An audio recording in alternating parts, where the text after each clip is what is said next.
Bibliomanía Audiolibros te presenta La tercera resignación, escrito por Gabriel García Márquez. Allí estaba otra vez ese ruido, aquel ruido frío, cortante, vertical, que ella tanto conocía, pero que ahora se le presentaba agudo y doloroso, como si de un día a otro se hubiera desacostumbrado a él. Le giraba dentro del cráneo vacío, sordo y punzante. Un panal se había levantado en las 4 paredes de su calavera. Se agrandaba cada vez más en espirales sucesivas y le golpeaba por dentro, haciendo vibrar su tallo de vértebras con una vibración destemplada, desentonada, con el ritmo seguro de su cuerpo.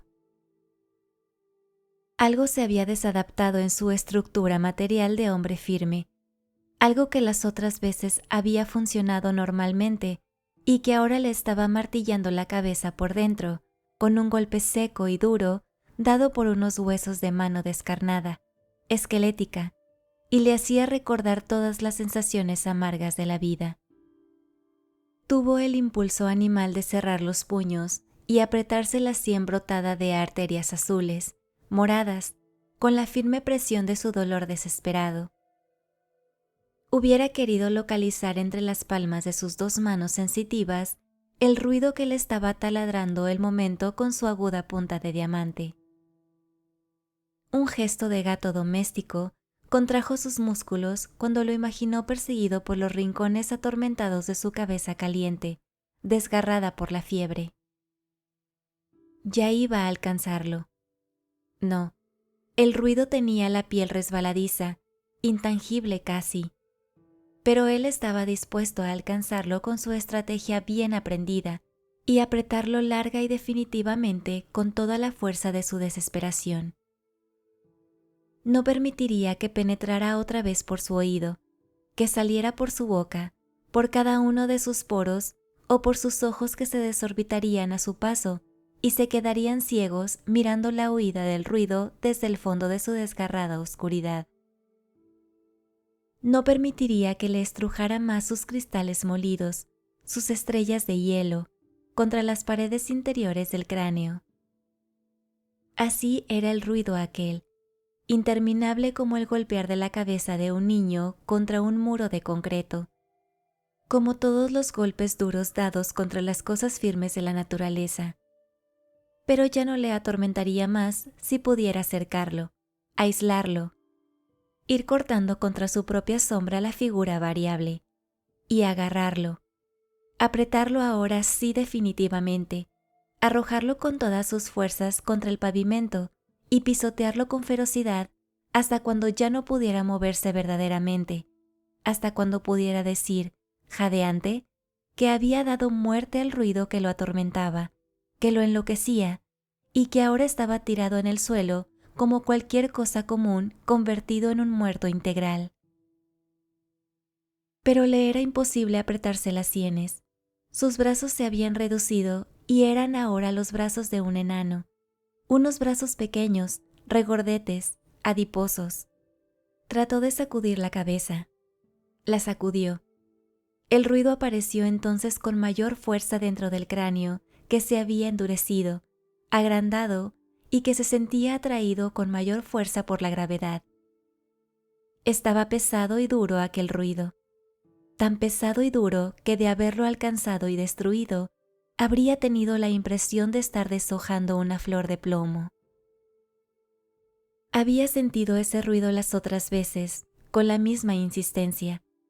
Lo había sentido, por ejemplo, el día en que murió por primera vez, cuando, ante la vista de un cadáver, se dio cuenta de que era su propio cadáver. Lo miró y se palpó. Se sintió intangible, inespecial, inexistente. Él era verdaderamente un cadáver y estaba sintiendo ya, sobre su cuerpo joven y enfermizo, el tránsito de la muerte. La atmósfera se había endurecido en toda la casa, como si hubiera sido rellena de cemento, y en medio de aquel bloque, en el que había dejado los objetos, como cuando era una atmósfera de aire, estaba él, cuidadosamente colocado dentro del ataúd, de un cemento duro pero transparente. Aquella vez, en su cabeza, estaba también ese ruido. Qué lejanas y qué frías sentía las plantas de sus pies. Allá, en el otro extremo del ataúd, donde había puesto una almohada, porque la caja le quedaría aún demasiado grande y hubo que ajustarlo. Adaptar el cuerpo muerto a su nuevo y último vestido. Lo cubrieron de blanco y alrededor de su mandíbula apretaron un pañuelo. Se sintió bello envuelto en su mortaja, mortalmente bello. Estaba en su ataúd, listo para ser enterrado, y sin embargo, él sabía que no estaba muerto. Que si hubiera tratado de levantarse, lo hubiera hecho con toda facilidad, al menos espiritualmente, pero no valía la pena. Era mejor dejarse morir allí, morirse de muerte, que era su enfermedad. Hacía tiempo que el médico había dicho a su madre secamente: «Señora, su niño tiene una enfermedad grave. Está muerto».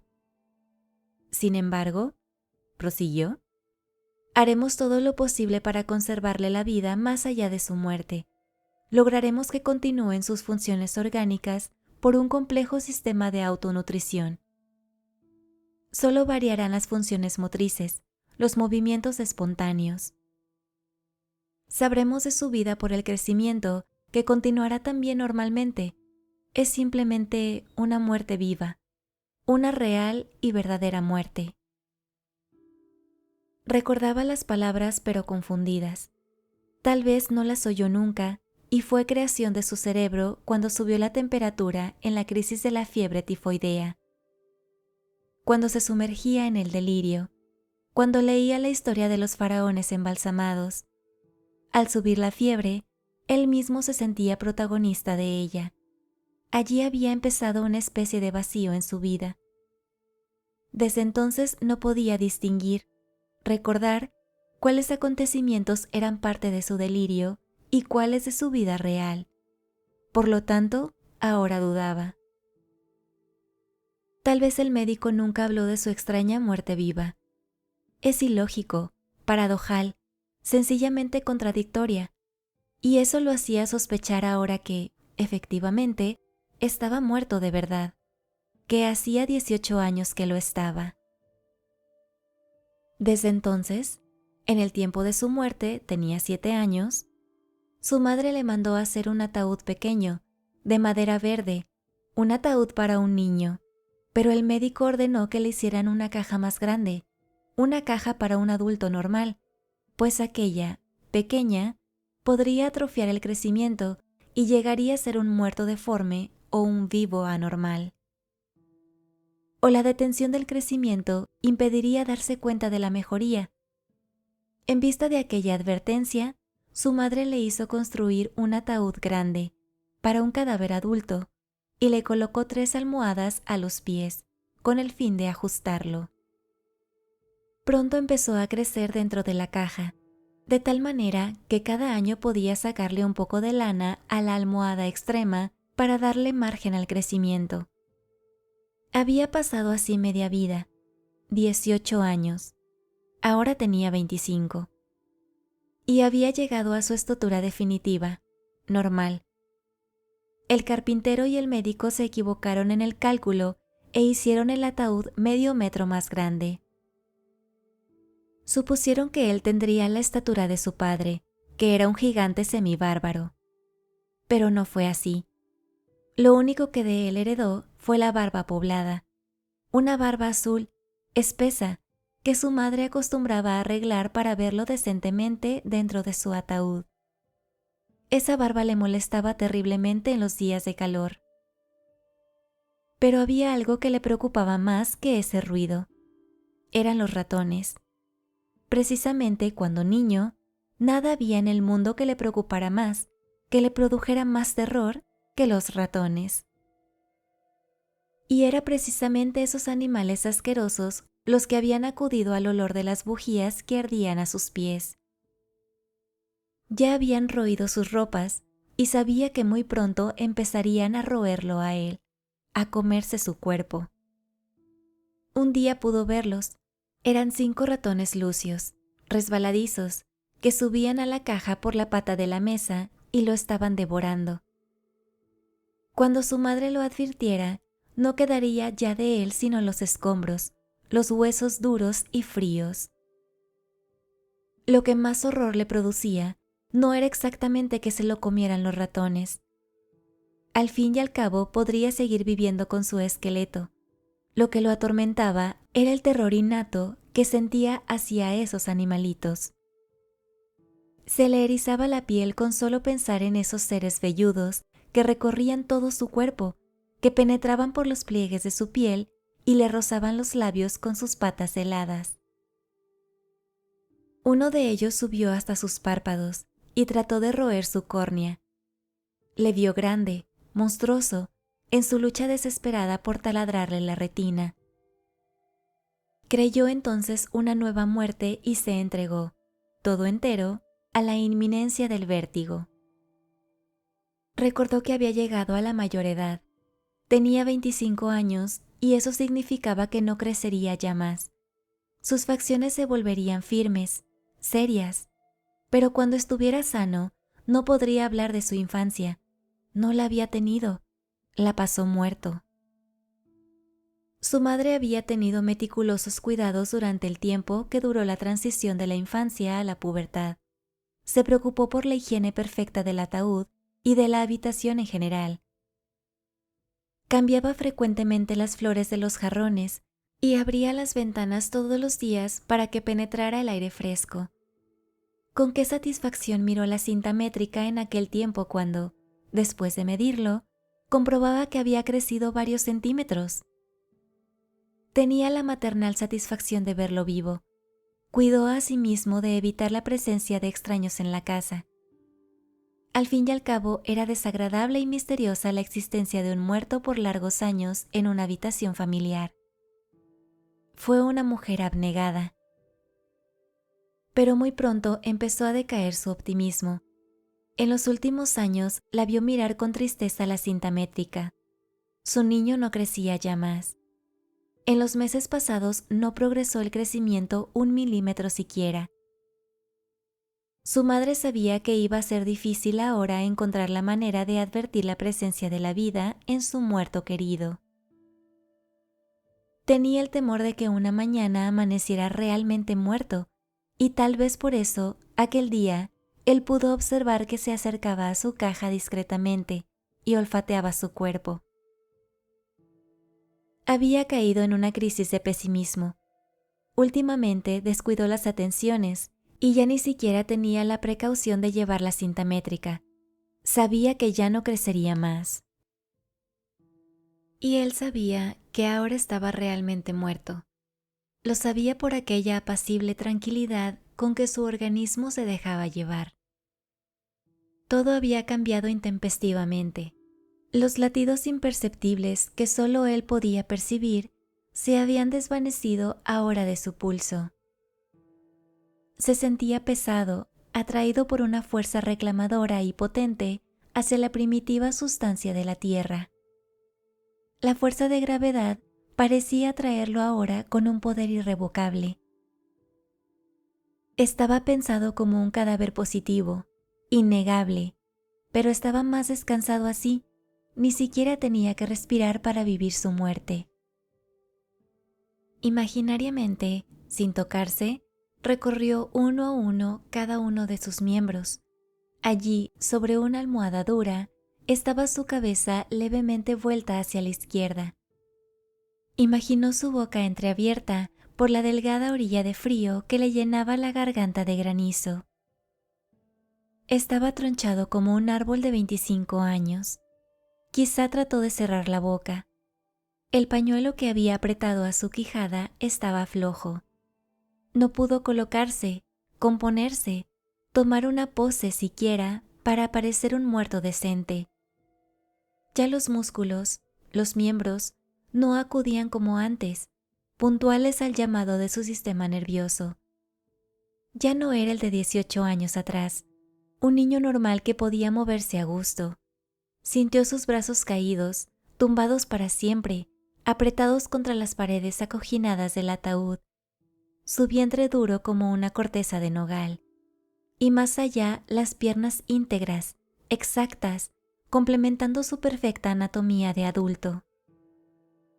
Su cuerpo reposaba con pesadez, pero apaciblemente, sin malestar alguno, como si el mundo se hubiera detenido de repente y nadie interrumpiera el silencio.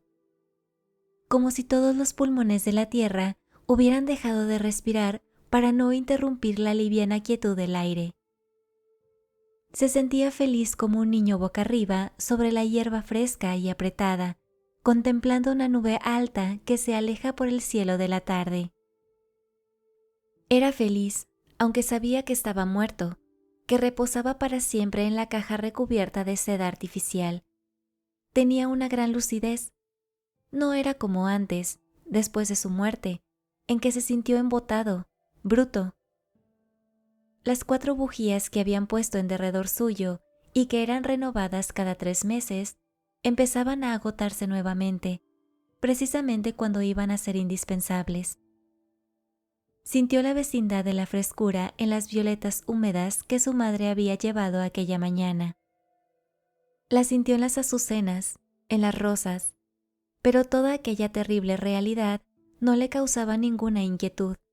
Al contrario, era feliz allí, solo con su soledad. ¿Sentiría miedo después? ¿Quién sabe? Era duro pensar en el momento en el que el martillo golpeara los clavos sobre la madera verde y crujiera el ataúd bajo la esperanza segura de volver a ser árbol.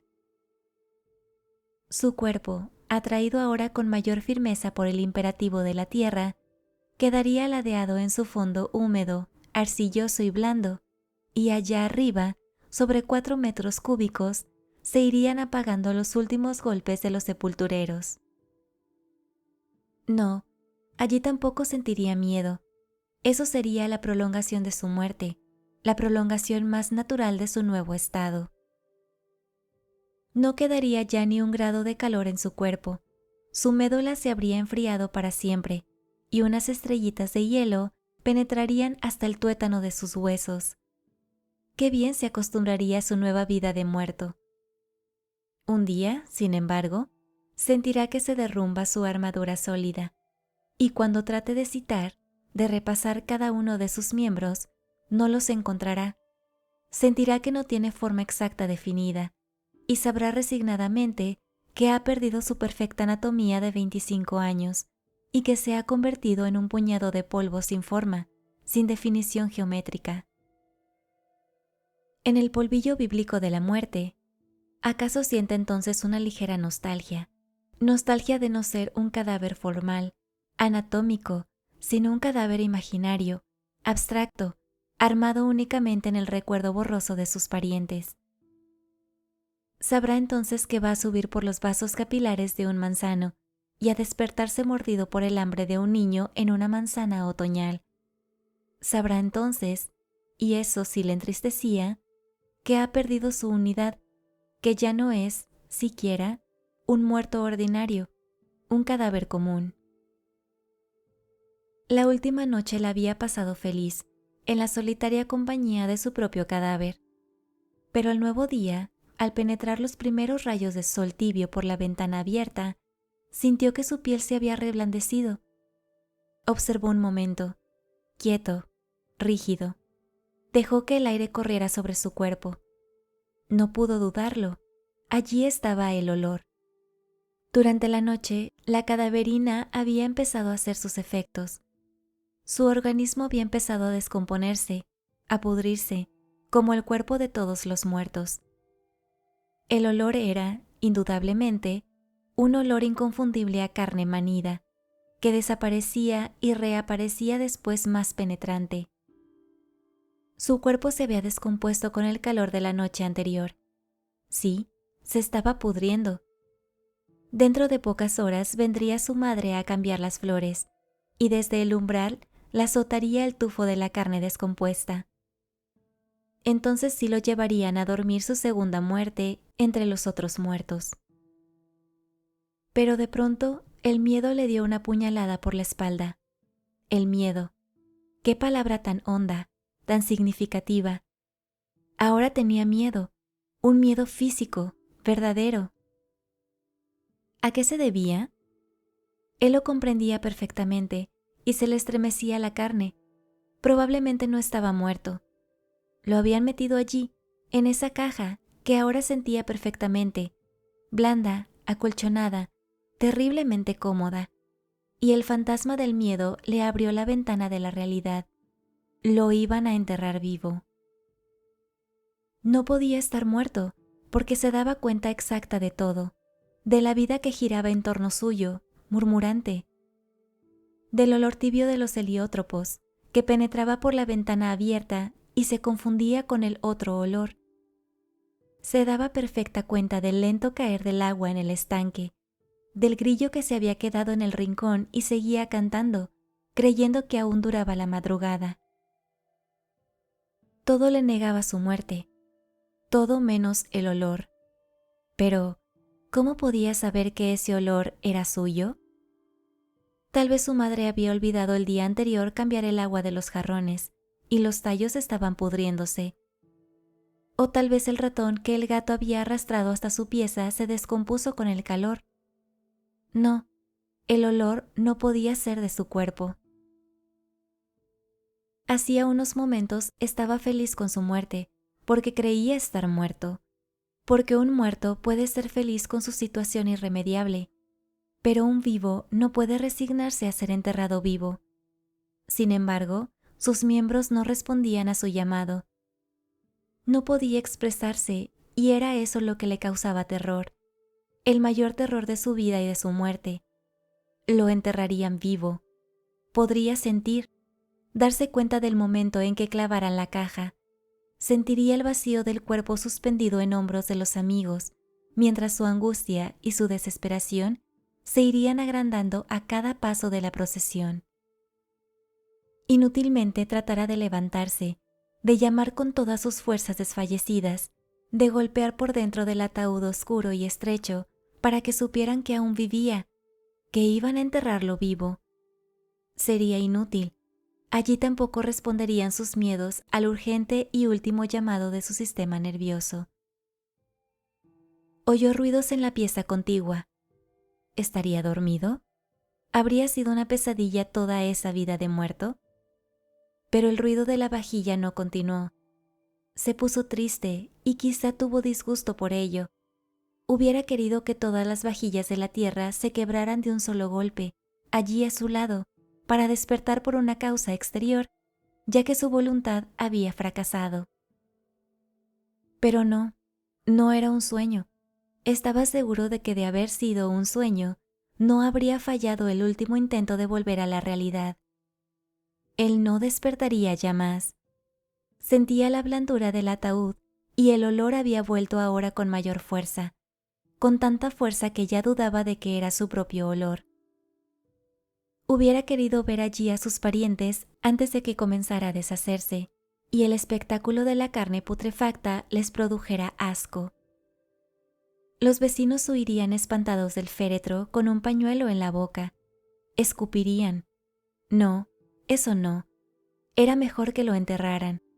Era preferible salir de eso cuanto antes. Él mismo quería ahora deshacerse de su propio cadáver. Ahora sabía que estaba verdaderamente muerto, o al menos inapreciablemente vivo. Daba lo mismo. De todos modos persistía el olor. Resignado oiría las últimas oraciones, los últimos latinajos mal respondidos por los alcohólicos. El frío lleno de polvo y de huesos del cementerio penetrará hasta sus huesos y tal vez disipe un poco ese olor. Tal vez, quién sabe, la inminencia del momento le haga salir de ese letargo. Cuando se sienta nadando en su propio sudor, en un agua viscosa, espesa, como estuvo nadando antes de nacer en el útero de su madre. Tal vez entonces esté vivo, pero estará ya tan resignado a morir que acaso muera de resignación. Acerca del autor. Gabriel José García Márquez, Aracataca, Magdalena, 6 de marzo de 1927. Ciudad de México, 17 de abril del 2014. Fue un escritor, guionista, editor de libros y periodista colombiano. Reconocido por sus novelas y cuentos, también escribió narrativa de no ficción, discursos, reportajes, críticas cinematográficas y memorias. Estudió Derecho y Periodismo en la Universidad Nacional de Colombia e inició sus colaboraciones periodísticas en el diario El Espectador.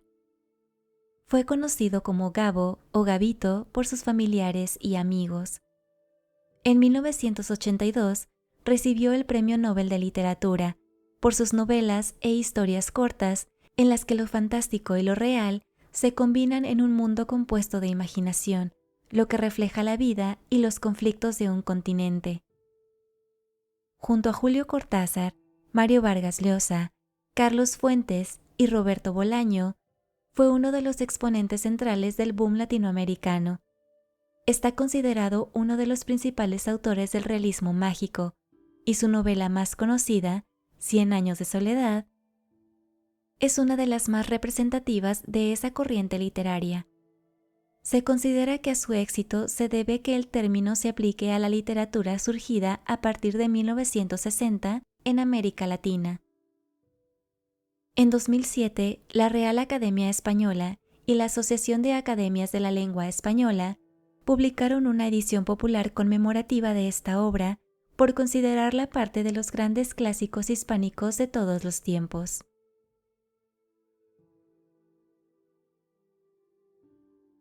Si te ha gustado esta narración, suscríbete a este canal, regálanos un like y comenta. Hasta la próxima, audiolectores.